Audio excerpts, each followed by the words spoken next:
देखु यशस्वी प्रधानमंत्री नरेंद्र मोदी ओडिशा को अत्यंत भाव में श्रद्धा कर भल पाँच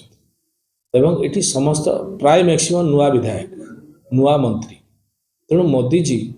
एठी ट्रेनिंग दवाई चाहते नवापाई चाहते आम लोक जो माने दायित्व अच्छा से केमती काम कर उत्साह बढ़ेवा संगे तागिद करी सचेतनता या चाहते मोदी जन अभिज्ञ लोक दीर्घ दिन अभिज्ञता पाखे अच्छी केमती कौ सरकार को चल भल भाव जना अच्छी सी मुह देखिकी परखी पारती ये कला पाखे अच्छी सी जड़े साधारण व्यक्ति नुहति तेणु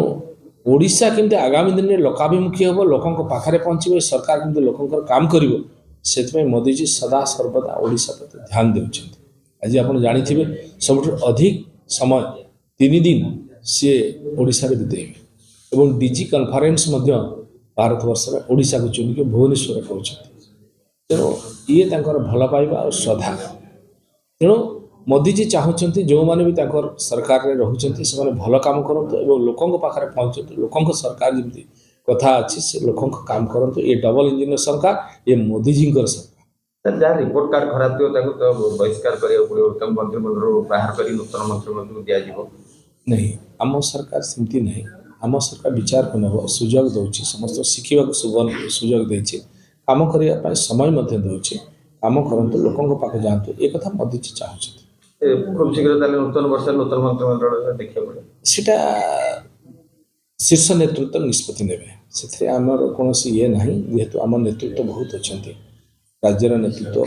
केंद्र नेतृत्व शीर्ष नेतृत्व अच्छा से निष्पत्ति ने सरकार केमती चलो सरकार केमती भल हम सरकार कौन हम ता निष्पत्ति शीर्ष नेतृत्व ने गोटे वीडियो भाइराल है जो भाव में ओडिशा को थ्रेटनिंग रहा हिसाब से कौन कहे जो भाव में देखो एटा हास्यास्पद कथा ये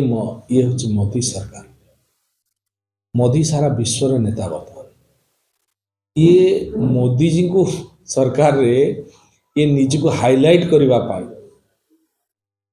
ये अनामधेय